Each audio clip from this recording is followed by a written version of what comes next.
Welcome, ladies and gentlemen. You are tuned in to The Alternative with your man, Melvin Taylor Jr., a.k.a. Melvin Taylor II. So happy to be back with y'all one more time on the radio. And remember, WHCR 90.3 FM New York. How y'all been, man? It's been a long week. I'm so mad that so much happened this past week where it was like immediately after the show. And I wanted to talk to y'all, man. We got Pusha T's response back to Drizzy Drake. It's been that long since we talked. We got J.R. Smith might be off the Henny, might not be off the Henny.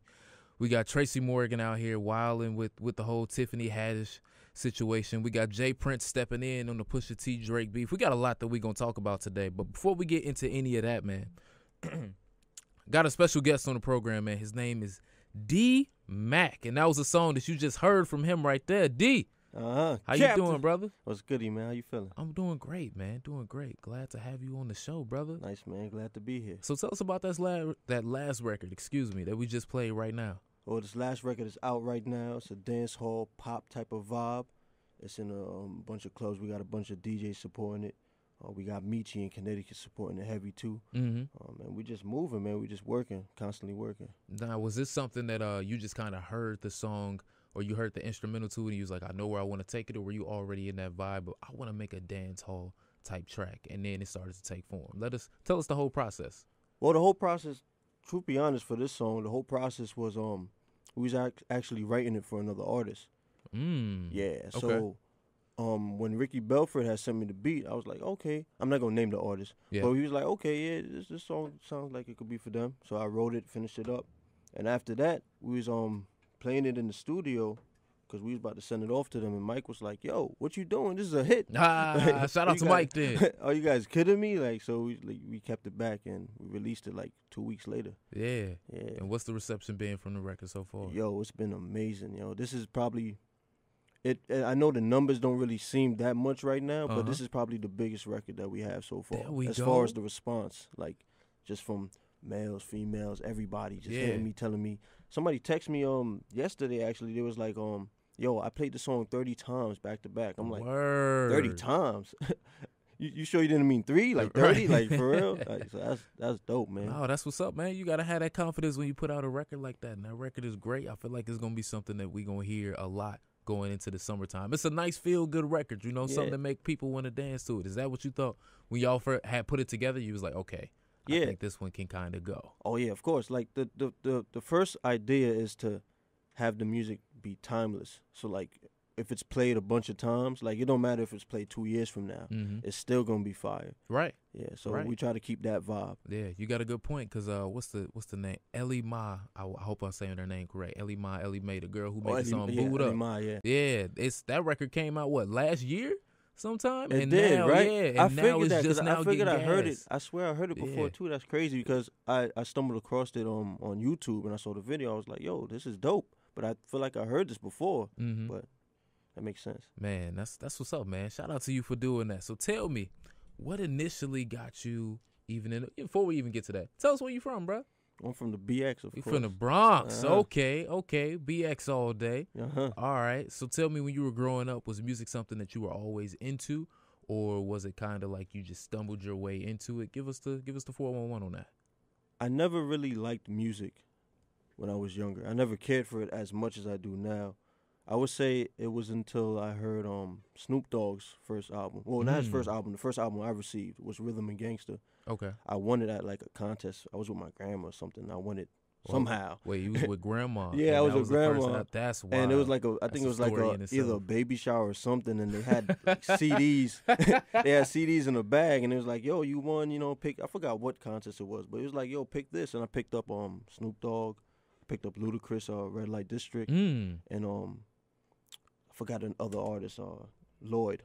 Oh, you had a good gift bag then. Yeah, bro. I had all 3 of those but I listened to Snoop Dogg's first. And I fell in love with it after that. After I heard Drop It Like It's Hot, I started reciting the lyrics to family members, we have barbecues and stuff. I would recite Drop It Like It's Hot, and it was like, yo, you should actually try. It was like you should make this a real thing. I never really tried it because I was 14 at the time. I was like, man, I can't really do that, man. Let me stick to playing basketball or something. And then a few years later, I wrote some stuff for myself, and it actually sounded pretty good. Yeah. From there, I got my little Go Cam.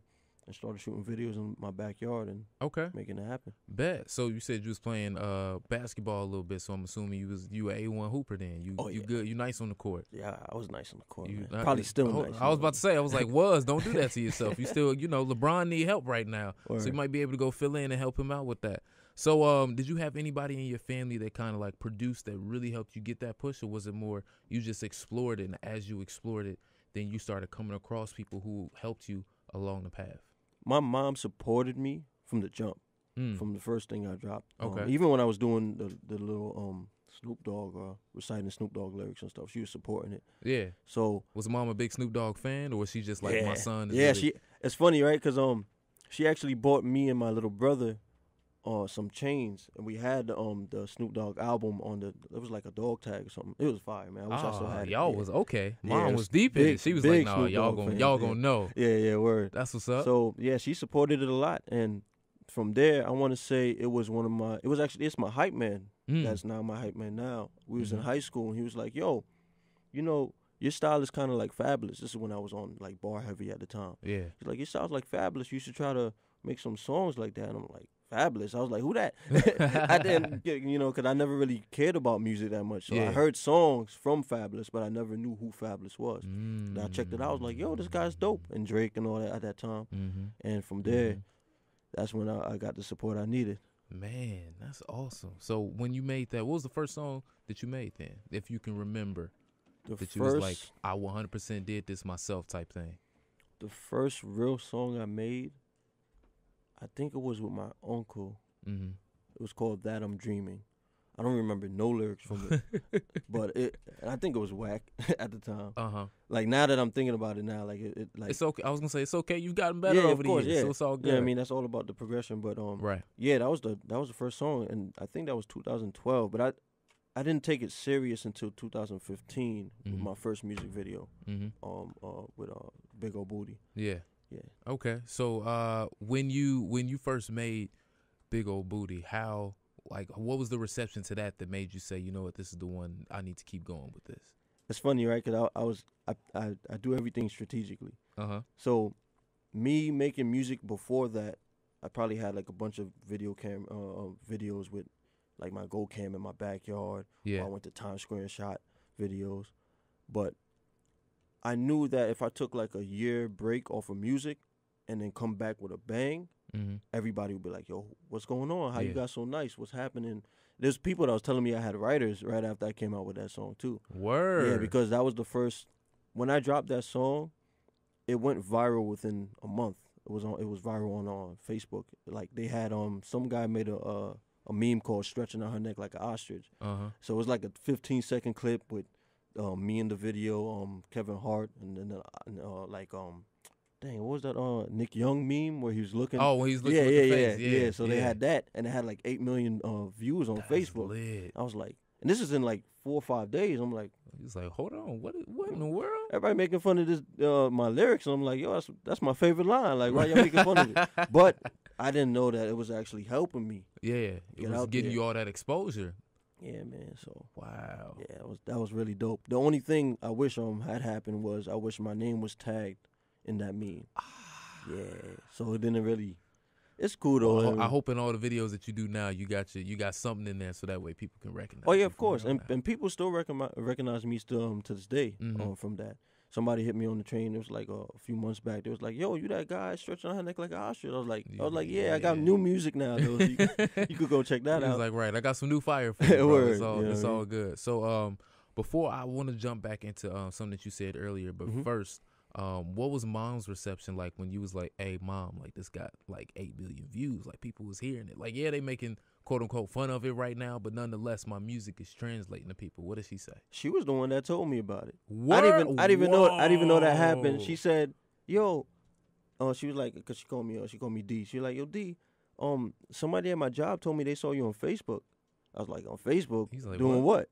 I mean, like one of my songs on my page. She said, "Nah, it was like a meme with Kevin Hart and all of that." I was like, "For real?" So I checked it out. People was tagging me, and then I was like, what's going on right now? She was the one that told me about it. So she was super proud, man. She was like, "You gonna make it? This is it right here." Man. That's what's up. From there, I literally wrote like 5 other songs that day. Since that, it went viral. Right. So it was like, it was dope. Man, that's incredible. So how does it feel to you to have that support from your mother, for her to be like, you know what, I know you can do this, you gonna make it? Because I'm sure that changes things for you. Instead of just being like, I might be able to do it, knowing that you have her type of support, that you can really push forward and say, you know what, I can actually do this. Not I can, but I will actually do this. How much of a difference does her support make for you? It makes a big difference. I'm blessed to have her support. To be honest, I didn't speak to my mom for like a year one time because I moved from Connecticut to New York. I wanted to live with my pops. You know what I mean? Stuff happened. Yeah. Don't really want to talk about that. But when I left from there, I haven't spoke to my mom for like a year, like a full year. My brother, my sister, all of them. But we fixed all of that, and we're good now. But yeah, I'm blessed to still have her. Yeah. I mean, I could have lost her to cancer, so I'm blessed for that too, man. I'm Most definitely thankful. So yeah. Good. Hey, Mom's glad that you still here with us. Yeah, now, one thing that I do want to touch on that you said earlier, you were talking about writing for other artists. Do you primarily write for other artists, or are you kind of like, sometimes I write for artists, sometimes I write for myself type of thing? I try my best to balance both. Okay. Majority of the songs I have now were written for another artist. So I start off writing it for them, and then something happens where it doesn't reach them, or I can't get to them. So I'm like, I'm going to just drop it. Yeah, and when it blow up, then they're going to be like, damn, I should have took it. You know what I mean? Yeah, so. Definitely. So, oh, man, I'm not going to ask you who you out here ghostwriting for. I'm not going to do that. But tell me, what is the business of ghostwriters? This is such a popular topic nowadays, without, like, you don't have to mention any names or anything like that. But is it kind of like, you know what, you either have connects with somebody and you just put together something that's like, yo, I think this will work good for you, and then y'all put it together? Or how does that entire thing work, if you don't mind me asking? It works the same way as if, I don't know if you ever seen like how A&Rs would probably find artists and say, yo, we can. Let me say, break it, because I know, but some of the folks that's listening may not know. So if you don't mind breaking it down for them, let's go through the whole thing. There we go. Right. So when I first was trying to get into the game as a songwriter, not a ghostwriter. Ghostwriters don't get credit. Okay. Songwriters get credit. I want the credit. Forgive me, songwriter, cool. My brother. No, that's cool.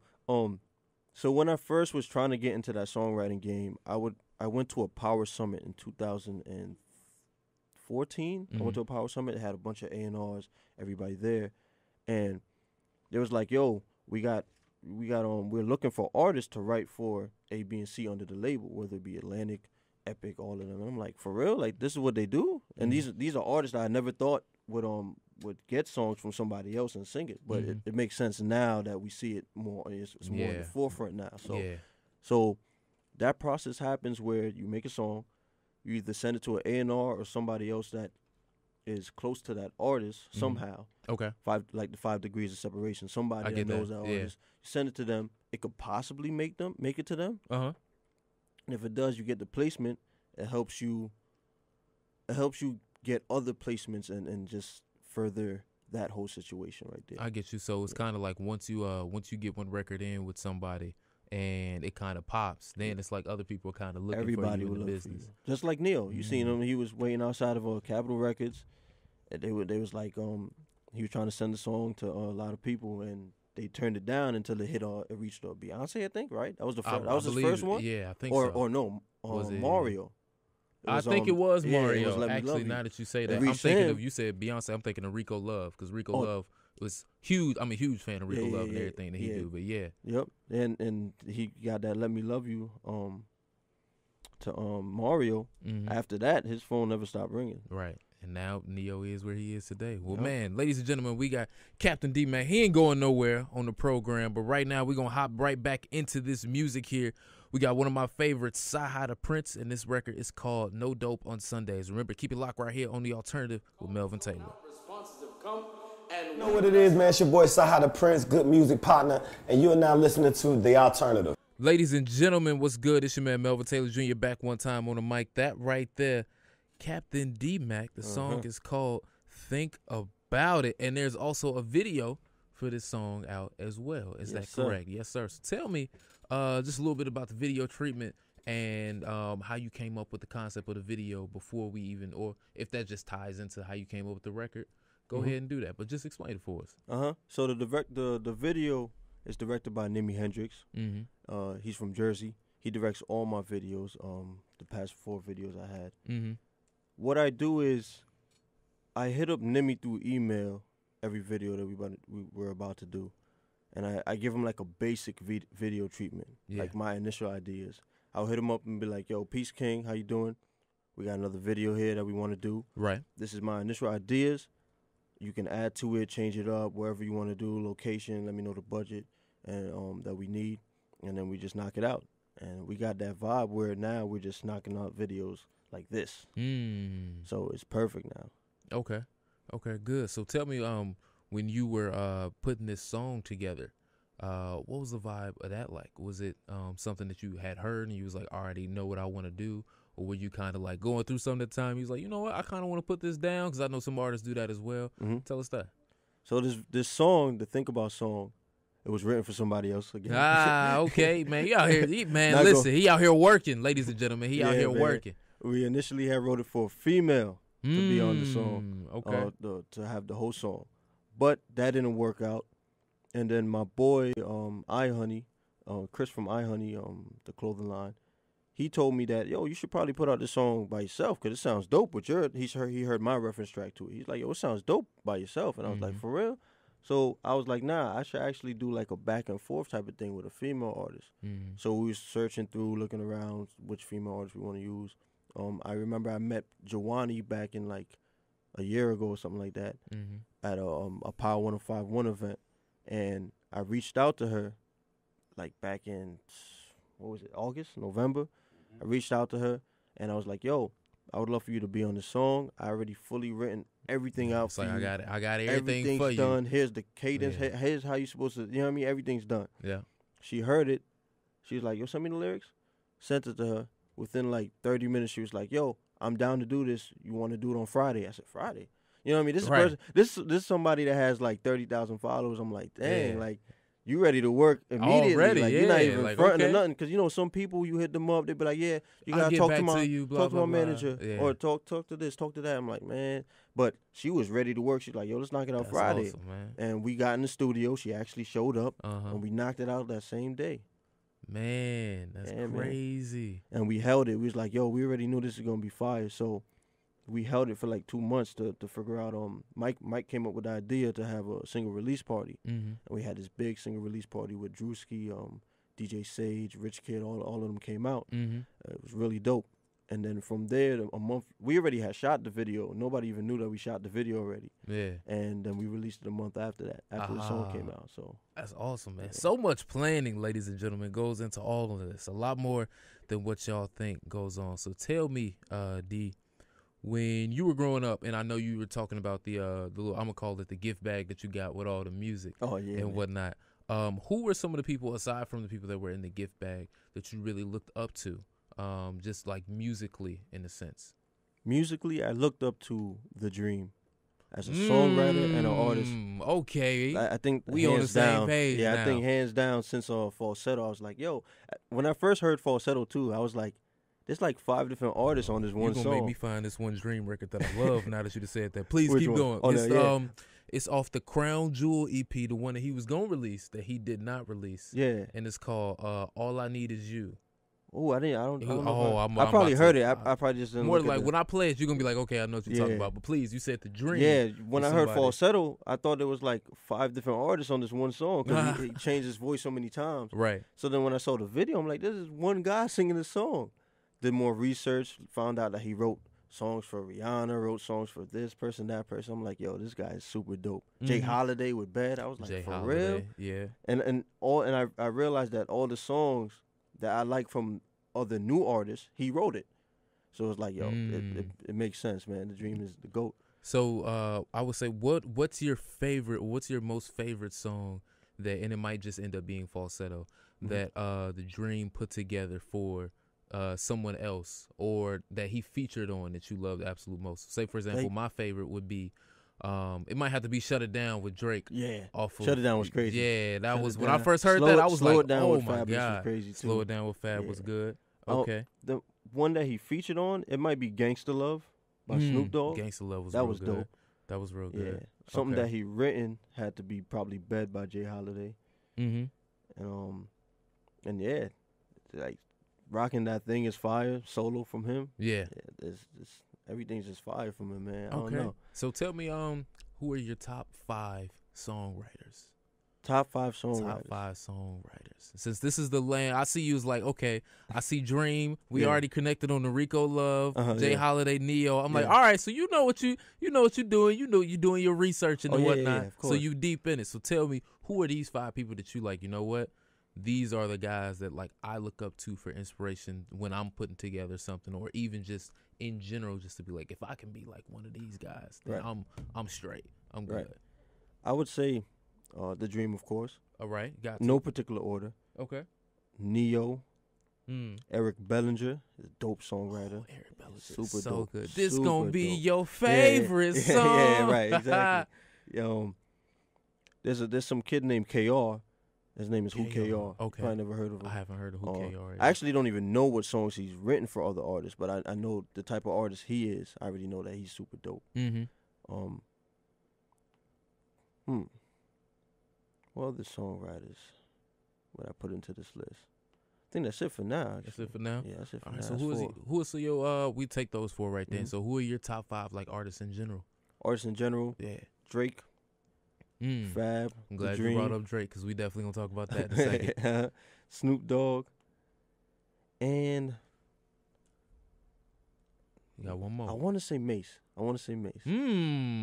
Okay. I like Mace's vibe back then, because that's when I like kind of like started listening to music more. Yeah. Around that time. Yeah. Now you were talking about like the original Mace when he was with Puffy in all the videos, or we talking about like the Welcome Back? Oh yeah, like the Welcome Back. The Welcome Back. Okay. This is when I went back to listening to like old stuff. Like, all right, let me listen to Diddy. Let me listen, and Mace stood out to me the most. Yeah. So yeah, Mace is dope. Okay. Well, since your favorite has been in a lot of hot water this past week. Oh man. We gonna let's just talk about it real quick. Now, let me state my feelings first on the whole Drake thing before we even get to the beef. In terms of who Drake is as an artist, I think that it's perfectly fine for him to be like, you know what? I got people that write songs for me as an artist. However, if you want to be considered top 5 in the rap category, that can't be something that goes on. In my opinion, do you feel the same way, or do you think that he's kind of in a lane to sense to be like, because he can bounce back and forth so much, that it's acceptable for him? You know what the thing is, and we was talking about it earlier. Majority of the industry gets their song written by somebody. Now, we talking singers, or we talking rappers? Or you saying just we're talking everybody? I want to say singers. Majority of singers. Okay, majority. Rappers, singers. they usually have their own stuff. Right. I mean, we all know that Kanye gets certain stuff written. I was gonna say, man, listen, rapper. I'm the biggest Kanye fan you can find. I know that he got listen. It devastated me when I heard that Jesus Walks was not fully for him. Oh, brother, and it's out there for the world to see. You know what I mean? Like the verse that he had. Shout out to Rhyme Fest. Yeah, I'm just like, you know what I mean. But besides that, that devastation right there. Everybody gets their song written, or songwriters at least. For Drake, I want to say, and this is non-biased, even though I'm a Drake fan, it's understandable in a way, because look how long he's been doing it for, right? And he changed his style up so much. Yeah. And everybody always wondered how he changed his style up so much. You know what I mean? Like from headlines to started from the bottom. Now I will say that album, because I remember that majority of that album was The Weeknd's album. And The Weeknd was like, yo, I was broke and I was hungry. But so we don't even know what. But we don't know which ones. Exactly. I feel that. But you can tell, like, now that everything's coming out now, you can see, like, okay, this one probably took ideas from this artist. It could be just ideas, too. Because I understand from Drake's point of view, too, right? Yeah. You're in a room. You have the ability to generate a lot of money if you drop a song. Right. So whoever's in the room, you can give pieces of royalty or publishing to somebody. So even if they didn't even do nothing, you could be in the room with me and you could give me like a line. I'll be like, yo, that line is fire. Everybody likes the line. Yeah. Yo, here's 2% of publishing. You know what? I heard that Kanye does that a lot. I heard Sci-Hi said that one time somebody walked in with like some leather pants and Ye was like, da-da-da-da-da-da, leather pants, something like that. And he was like, all right, make sure that dude gets a piece of it too. I was like, yo, that's crazy. And it sounds like something that he would do. Yeah. But that's a good thing because he's trying to take care of whoever's in there. You know what I mean? Because that's the publishing is money that you won't see unless you collect it anyway. So like you could give it 2% to your mom, 5% to whoever. Like the artist already makes a lot of money off of the shows and everything else. Yeah. So I think that's what Drake explained it in the diss track to Pusha, that he was trying to help Quentin. Yeah. So it's understandable. As far as he was over there working. What did he say? Quentin was doing working double shifts over at Kroger. He was like, I was trying to help the guy, man. I was just trying to help. What y'all talking about? That's what I'm saying. You know what I mean? But it sucks that it got exposed. I don't know if it's alleged anymore. Like everybody keeps saying alleged, even though it's out there. Yeah, it's kind of like, man, it is. But it's understandable at the same time. He's been doing this for so long. Like look how many look how many great songs he came out with. Yeah. Regardless of if it was written or how much was written. Yeah. It's still great music. I think that before this whole beef happened, Drake should have just won. Like when it came out, he should have just owned it to be like, look, y'all. Instead of just considering myself as like one of the top rappers, even though I do consider myself a top rapper, I've evolved into much more of just than being a rapper. I'm just an artist to another degree. Yeah, right. I'm just there you go. Good word. I'm an entertainer at this point. So if you want to take me out that rap category, cool. But as long as I keep making these smashes that y'all enjoying, we all good type of thing. Yeah. And I think he would have been all right. But people don't care. See, people care when they want to care. So hit it right on the head. So when that whole thing happened with Meek and then he got exposed, allegedly, everybody was like, oh, my God, he doesn't write his own stuff. I'm not buying nothing. The next album he came out with went platinum. You know what I mean? So it's like people don't care. It's just like with Kanye. Everybody was hating on Kanye just 2 weeks ago, and his album is #1. I'm going to be honest with you, though. I'm mad at Kanye. I'm really mad at him. I'm mad at Kanye. Well, one, I let everybody know, from Chicago. Chicago is home to me. Second, for him, now, we were talking about Rhyme Fest a second ago. I know some folks that used to work over at Donda's house. And how that whole situation was. Oh, yeah? Kind of upset at the way in which that whole situation went down. Because it was a lot where when it was kind of the expectation that at the time when Rhymefest took it over, it was like, okay, I'm going to hold this down for you while you get your financials and whatnot together. With the expectation of once you get that together, you're going to kick it back into it because this obviously got your mama's name on it. So as it's got your mama's name on it, then you're going to take care of it and whatnot. That unfortunately did not happen. And because of the people that Kanye's kind of around, I'm kind of like, they may not have the best of intentions for him. But that's just my personal opinion. Dang. You know, I ain't putting that on nobody else. I'm just like, that's just the way I feel about it. And then I tried to get his last album a listen, and I was just like, this just ain't it for me. This ain't it for me. The thing about Kanye, and I wanted to add him to that list so bad. Yeah. I really wanted to. But the Kanye I'm thinking of when I want to add him to the list is the Graduation. Man, the preach. Dropout. Preach. The even My Beautiful Dark Twisted Fantasy. Like all of that, I want to add him into the list so bad. But then it's like, and I understand you evolve. Your music, you know what I mean, it changes. As it should as you evolve, correct. Stuff like Touch the Sky and everything, man, it's so difficult to top that. Like it's man. Kanye's nice, man. He's super dope, but he really got to top everything. I like The Life of Pablo. I like some of the songs. They were reminiscent of Graduation and stuff like that. Because he had the Dream on one of them. I think it was Highlights. Highlights was my favorite one. It was Highlights. He needs to come out with stuff like that, man. Well, I think that one way in which it got construed, because on my YouTube I was actually talking about the album and reviewing it, and I let everybody know up front. It was like whenever I listen to a new album, like yes, I'll listen to it, but I'm also in a sense comparing it to what is this artist giving me beforehand. I feel like this last one unfortunately didn't hold up to it. But what I heard is that Kanye originally had a completely different album, and then the whole TMZ thing happened. Yeah, and then he completely changed the album. I was like, bro, he did. He changed it directly for that, and that makes me think that he's gonna drop another album at the end of the month. Well, I know that him and Cudi have the project coming out Friday. Yeah, besides that one. And then Nas has one coming. And then Tiana has one coming. That's supposed to be everybody. You think he got another one that's going to come out? I think he has another one that's really at the end of the month. I mean, because it's not, would make sense. This was like a talking album. Yeah. I appreciated that he dropped it. You know what I mean? That's great. But I know that he has to have, this is not what Tiana Taylor was talking about in her interview. She said that Ye is back. This is not the this Ye is that not was back. this is You know not what I the mean? one So- that we. I feel So that. there I feel that. there's Okay. definitely one Okay. that's probably coming out after Drake, because Drake's is what, the 20-something? I know that they released a date, but now with everything that happened, I don't know if it's gonna stay. Is it still the same I'm pretty date? sure. Is it supposed to be later on this month? Yeah, I'm pretty sure it's still going. I don't Okay. think he's gonna change that. I mean, I'm hoping he don't, but I mean, it's as crazy as that diss towards him was from Pusha. He might have to Pusha. figure some things. Pusha's a monster, man. Could you tell me your thoughts when you first heard the Duppy freestyle? What did you think? Okay, when I heard Duppy, Mm-hmm.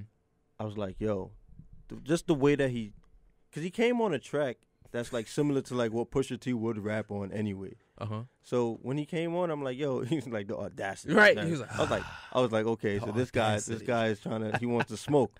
Right. And then he had like URL bars on there. I was like, yo, like, you know what I mean? This is fire. Like, he's coming out with these punchlines. I bring the calicos to the, you know what I mean? It's dope. Yeah. But then when Pusha came out with his, I was like, dang, like, this guy really took that whole fiance line and was like, yo, I'm about to just talk about everything personal. Yeah. Which, I mean, I guess they always say there's no rules. I was going to ask you, do you think that at least for rap rules, I know some people are like, as long as you keep it between us, we good. As soon as you mention somebody outside of that, like family, wife, kids, then you take it to that level. Yeah. Do you think that Drake might have stepped over the line in doing that or no?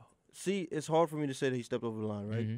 I feel like he did because he mentioned it. Right. But as I listened to the line again, he's like, what he said? I'm gonna make it ring like you. Virginia Williams. But I don't understand. I really don't even understand the line. Yeah. I would like make it ring. I understand like the whole wedding ring, whole engagement, and whatnot. What does make it ring on you mean? And like, and then people were saying that ring is like a slang in Toronto where it's like I'm gonna shoot somebody or something like that. I don't think it was that. I think if anything, not to cut you off because I'm gonna let you finish your point. I think that it was more because for the longest, Pusha had been kind of putting off the engagement. Not to say for whatever reason, it was just like we gonna get married type of thing. It's just gonna happen at a later time. But she was putting that pressure on him to be like, when we doing this? That makes sense. So she's trying to put the ring on. There you. You go. Okay, so there you go.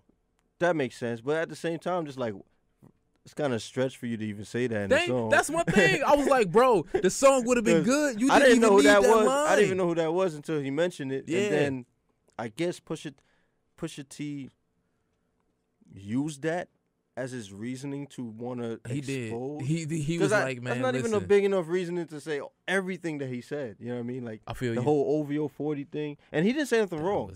Ain't nothing wrong with all of that. Like tick tick tick. Nothing wrong. No, if anything, he was just like, look, man, your boy is sick. Yeah, and Drake has talked about a sick artist before too. Or I think it was Cudi. He talked about Cudi. You know what I mean? So that whole thing, supposedly there's no rules, right? Yeah. So I mean.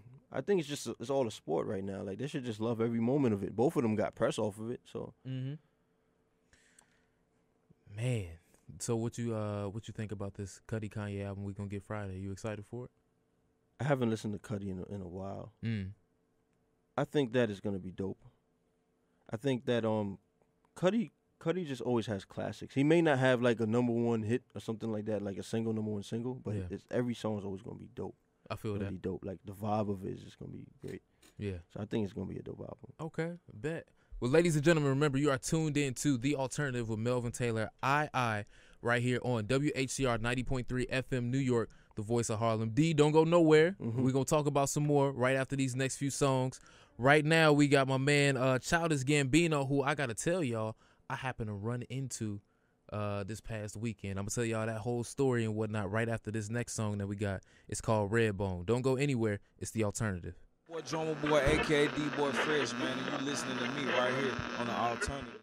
Yo, what's up, ladies and gentlemen? It's your man Melvin Taylor Jr. Remember, you are tuned in to The Alternative on WHCR 90.3 FM New York. Got my man Captain DMac here in the studio with me.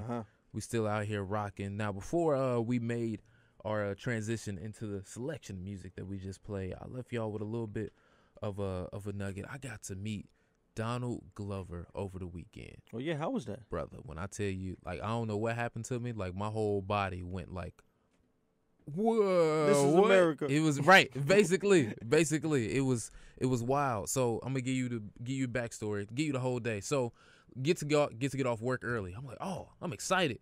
homies hit me up. They like, yo, we trying to get Coachella tickets for next year. I'm like, yo, let me hop in line, get these Coachella tickets. It's about to be a good Friday. Tickets sell out by the time I get up to the line. I'm like, oh, Coachella okay. for next year. For next year, yep. I was like, man, I ain't even get my Coachella tickets. This is wild. I'm mad now. That's crazy. So my homie ended up coming over, and I was just like, man, let's just go to this bar, see some comedy. We go to the bar, see some comedy. Then afterwards, I'm like, there's this pool hall not that far away. Let's go play around the pool, game of pool, whatever. So we get there, and as we get closer, I'm like, man, ain't it like $5 per person to get in? I was like, I ain't got no change on me. I asked my girl, I'm like, you got some change? She's like, I got 10. So I was like, all right, we good. And then my buddy was like, no, it's like $2 a person. So we all can get in. I was like, all right, well, I guess we all good. We get there. It turns out to be $5 a person. For whatever reason, I don't know why, but I was like, you know what? Y'all two go ahead and y'all find somewhere, get like the pool table and everything. I'm going to run and get the change and be right back. And she was like, yo, why are you doing that? Like, no, me and you can go in. He needs to go get some change. Like, what's going on? I was like, no. It's cool. Don't worry about it. Go do your thing. As I'm leaving, the security guy stops me and is like, yo, what bank do you bank with? And I was like, Chase. He was like, it's a Chase across the street. You don't need to go next door to CVS. Just go ahead and go to Chase so they don't charge you extra. So everybody's just directing you. Basically. So I was like, all right, cool. Well, thank you, dog. I wouldn't, you ain't have to do that. I appreciate it. So I go into Chase, get the money and everything, come back out. And as I'm walking out, I happen to look up, and like I'm a huge Donald Glover fan, like since he was doing like improv and whatnot at UCB, and I do improv at UCB and everything. And I like noticed like particular things about him. So I was like, yo, why this dude got this short shirt on where like the sleeves don't even fit all the way? He got some like kangaroo shorts that look like some volleyball shorts out here, but it's like it's about to rain and whatnot. He got the hat pulled down, and as I'm saying all of this, it's putting it together in my head that I'm like, yo, wait a minute. No, this can't be Donald. This ain't him. And he just like walking along with, I guess, one of his friends at the time. And I was like, yo, it hit me like as he's getting closer. I was like, yo, that's just out there, just Donald, like that, just like walking around out here. And I was like, all right, there's a mob of people around us. I can't fan out because if I do, then everybody gonna swarm him. I ain't trying to mess up his Friday. He having a nice time. Me and him might work together someday. He'd be like, yeah, I remember that one time you didn't say my name too loud, so I appreciate you, brother. No worries. So as he walked past me, I just tapped him on the shoulder and was like, yo, D, I just want to say thank you for everything that you're making out here. You really making a lane. I'm very appreciative. Just keep working hard, brother. I really, really do appreciate it. He was like, man, thank you so much. I really appreciate that, blah, blah, blah. Meantime, I'm catching everybody's stares. It's like, why this black dude just stopped this other black dude? Is one of them famous? Man. What's going on? And I was like, all right, I'm gonna let you go ahead now, dog. I'm gonna let you go. He's like, thank you so much. I gotta go. So he just continued on with his conversation, and I just kind of froze, being like, yo. I'm surprised he was out there with no security, no nothing. That's my thing. That's but you know what? Sometimes some people just like, if I just go and have, or at least in New York, I noticed that a lot of folks like, if I just go out, not too many people gonna bother me. You do got them people that's like going, oh my God, it's you, but not too many people gonna run up on you and do that. Now I did all of that because one, I just wanted to share that story because I'm still like, yo, I met. That's really dope. That's wild. That's Two, really dope. I want to ask you, because you're working in the music business, has there ever been anybody that you met where you kind of had a moment to be like, yo, this is really this person? If not, it's cool. But I just want to tell me about it. Yeah, there was a few. Well, brothers, go through the gamut then. Okay. I met Jim Jones at the Heatmaker studio. And I was like, I was recording. What was I doing? I think I was recording one of my singles from back then. Okay. And Jim Jones just walks in on me while I'm recording. And I know you say you can't curse on air, but he was just like, yo, who in there, man? What's going on with the time? I'm like, the time? Like, who's that? I was like, what? I was like, what's going on? This guy just walking into my session. Yeah. And it's Jim. And I'm like, for real? Like, that's crazy. So after my session was done, he was like, nah, you good, man. I was just playing. You good. He was just mad cool. And I was like, all right, cool. This guy's mad cool. I was like, yo, keep up the good work. He's like, you too, man. He's like, yo, matter of fact, you want to stay in the session and listen to, I think he was working on the Kitchen album at the time. So he was like, yo, you want to just stay in the session? We about to play the whole album. I said, yeah, I want to stay in the session. Me? For real? All right, no problem. I sat in the corner and listened to that whole joint. We was not bumping, everything was dope, man. The vibe was amazing. I couldn't believe that, man. That's I was what's up, sitting bro. right in there. That's what's up. So, So who else you got? You said you met a couple people. Give me 3 people. Jim Jones is one. Because I'm going to have one Mike more was for you laughing. when we done. I don't know why Mike was laughing earlier. Oh yeah, He over here he done met so many people, man. Yeah, listen, I forgot. I'm just Swiss Beats was dope, man. We was at, what was the name of the event? It was like Bronx Honors the Bronx event. Honors, okay. And we saw Swiss Beats. We saw Big Daddy Kane. All these. I'm just stuck because I'm like, yo, these are all the greats that's in this room right now. Yeah. We're just watching them. We're just watching them get awards, and they're like 10 feet away from us. That's what's up. So we're there, and we trying to talk to Swiss. We didn't get to because he ended up leaving through like the back room or something like that. Mhm. And we was outside, like, we out. We already met Big Daddy Kane at that time, and while we was calling the Uber, Swiss Beats comes out of nowhere from behind. He was like, no. Mike was like, yo, Swiss is right there. I was like, for real? So I was like, yo, Swiss, yo, I appreciate everything you do, the beats, everything. There you go. He's like, yo, I know you want a photo, man. It's cold out here, man. Come on, let's go. So I was like, all right, cool. So we took the photo real quick, and then we did, man. And that was it from there. It was dope, though. That's like, what's up, all these man. people are cool, man. All these people are real cool. I'm going to tell you right now, the coolest person that I ever got to meet, and this is why, like, I'm a fan of him, not necessarily all the teams that he be on, but I'm a fan of him, LeBron. I got to meet him one time when I was in high school. There was this contest on the radio that they did. Hint, hint, we're going to be doing something soon, so y'all better make sure y'all listen in so y'all can win everything. Don't play with your boy. They did this contest where he had the movie More Than Just a Game. They were going to premiere it in Chicago because they were going to take it to different cities, see what people thought of it. This was when he was getting the Spring Hill Productions company put together. And my mom had heard the contest. I was kind of listening. I was like, oh, cool, LeBron. But I was like, man, I ain't never finna win that contest. And my mom was like, boy, you better answer what you think you talking about. You never know what might happen. For whatever reason, whenever my mama do that, it always works out. So I just need her to keep doing that in my life no matter what. But anyway, I entered the contest, and I ended up winning. And I was like, oh, okay, like I get to go see this screening. Now I get my outfit together, and she was like, no, wear that big orange shirt that you got in the closet. I was like, I don't want to wear it. I look like a sherbet ice cream cone if I put this orange shirt on. I don't want to wear this. So, long story short, she made me put it on. We end up leaving. We get there. We get to see the movie premiere and whatnot. It was dope. It was awesome. And at the end, they was like, hold on, we got a special thing for y'all. LeBron and all his teammates from high school and whatnot, and the coach like walked in. We was like, whoa, it was wild. So we got to ask them questions back and forth, and I even got to ask him one about just high school basketball and everything like that and whatnot, and like stood up, was like, hey LeBron, like my name's Melvin, blah blah blah, and everything.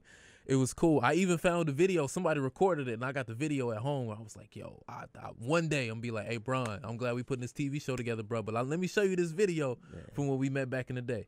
So fast forward to the next day.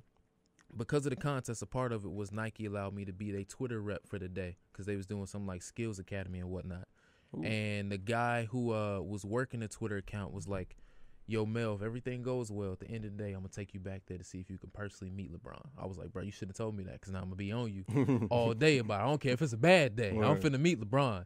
So we get through the day and whatnot, and at the end, my mom was like, all right, we got to go. I'm trying to beat traffic back home. I got to cook, blah, blah, blah. I was like, mama, hold on. I got to figure out what's going on. I might be LeBron. Today might be the day. Let's hold on a second. So I go back. I slide on the dude, and I was like, hey, man, like, I don't want to bug you, but I've been bugging you all day. Like, this finna happen or no, just let me know so I can lower my expectations right now. He was like, you know what? Where's security at? I was like, over there? All right, good. Come on right now. Snuck me into the gym and whatnot that they was in, and he took me in there. And first of all, I was like, yo, Jesus, you make people this big? Like, why is this dude so huge? Like, this don't make no sense. And then as I like walk up on him, I was like, yo, like LeBron, like I'm a huge Kobe fan, but he was like, oh man, who's your favorite player? I was like, you, bro, like you my favorite player, blah, blah, blah. What you talking about? I'm even originally from Ohio, all of that stuff. And then what freaked me out was he was like, yo, you look familiar. I was like, what? He was like, you was that kid yesterday with that sherbet orange shirt on, wasn't you? I was like, yo. Wow. I was like, yeah, that was me. That was me. He was like, you know what?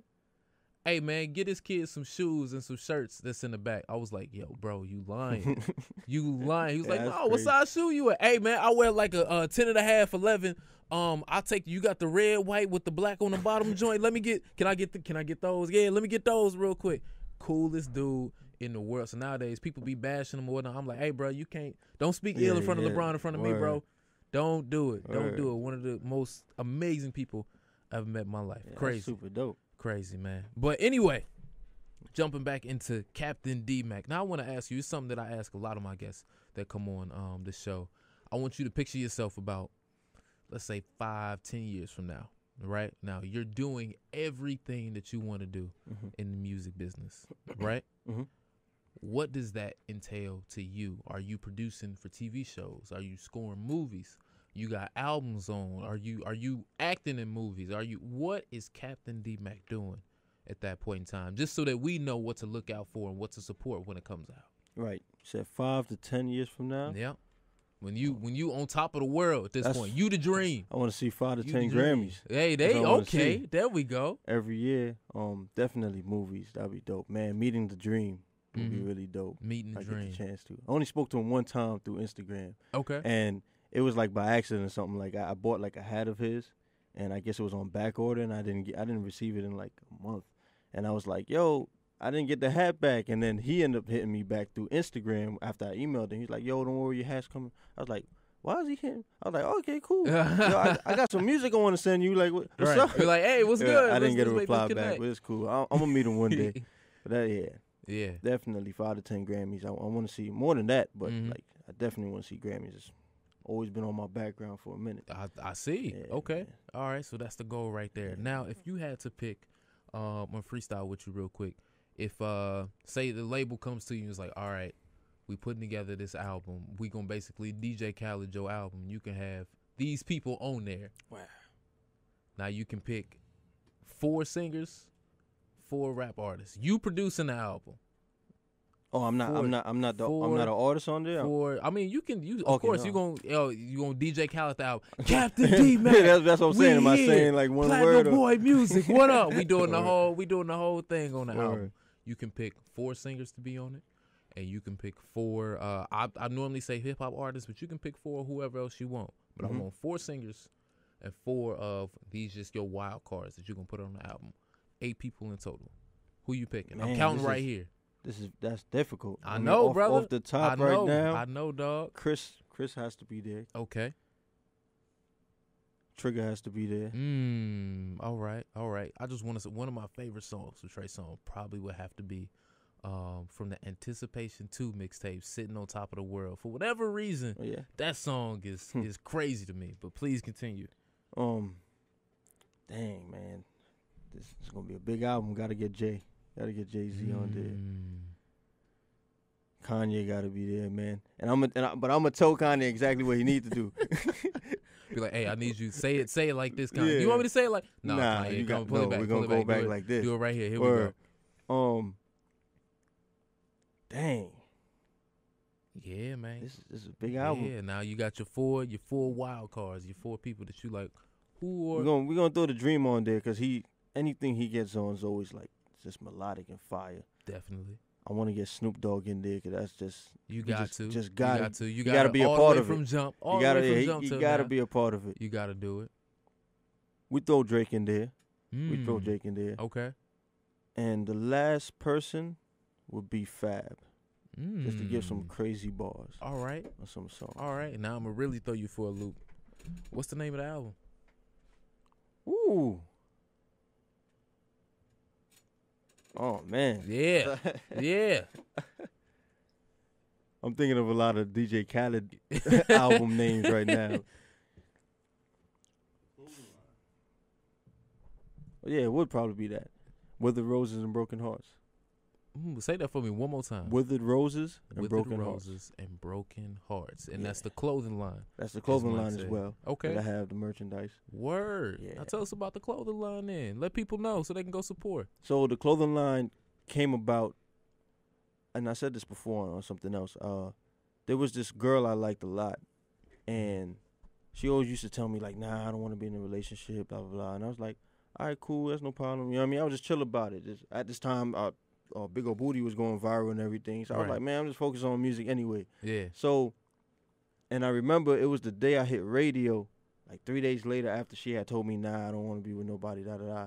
She ended up being with somebody. And she took mad photos that whole day. And and it was just crazy. I was just like, wow, like, you said that you didn't want to be with nobody. So from there, she took a photo that she had cause she on her arm she has like a heart tattoo, and the guy has like a rose tattoo. So I was like, man, I'm finna make an album out of this or something, or a song or something. So then I saw that and I was like, nah, it can't be called like Hearts and Roses. So I said Withered Roses and Broken Hearts, meaning that they're dying, like both of the not them dying, but like it's like I don't even know how to really explain it, but like I just wanted the opposite of that, so that it's basically me showing my emotions in that.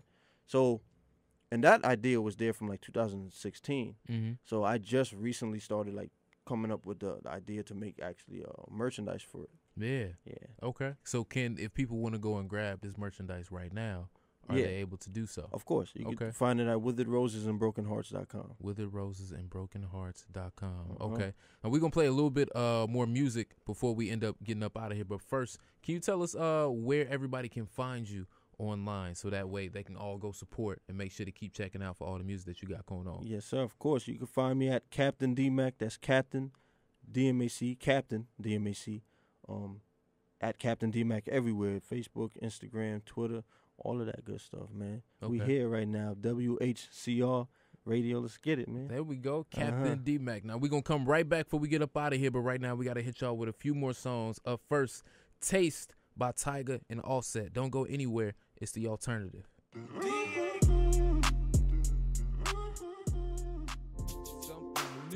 Something new, ladies and gentlemen. Wiz Khalifa, Ty Dolla $ign. Remember, you are tuned in to The Alternative right here on WHCR 90.3 FM New York. Got my man Captain DMac here in the studio with me, man. Thank you so much for coming on, Cap, man. It was appreciated. Dog, we're going to have to get some more music about you so that way we can play it consistently, keep you in rotation out here. Is that cool? Of course, most definitely. You get the exclusives. Now we talking. Now we talking. Give us the name of the clothing line one more time. Oh, Withered Roses and Broken Hearts. Withered Roses and Broken Hearts. Make sure to go pick up some clothes as well as Captain DMac on all social media. Was that correct? That's correct. Captain DMAC. There we go. Captain DMAC. Ladies and gentlemen, you have been tuned in to The Alternative. And remember, WHCR 90.3 FM New York every Monday, 11:55 p.m. is when we start. And on weekends, you can find me WLGK Logic Radio. All right. Thank y'all so much for tuning into the show. If you want some more of my opinions and whatnot, remember you can find me on all social media, Melvin Taylor II, as well as on YouTube. Almost at 5K subscribers, so y'all make sure to pump that up so we can get that going. All right. Aside from that, man, please remember, stay blessed, stay favored, and always stay tailored. I will see y'all next week on the show. Peace and love. And I got to send y'all out one more time. This is my man Izzy Encore from out in L.A., one of my homies I grew up with. And this song right here is called She Likes Me. Remember, this is The Alternative with Melvin Taylor II. Don't go nowhere.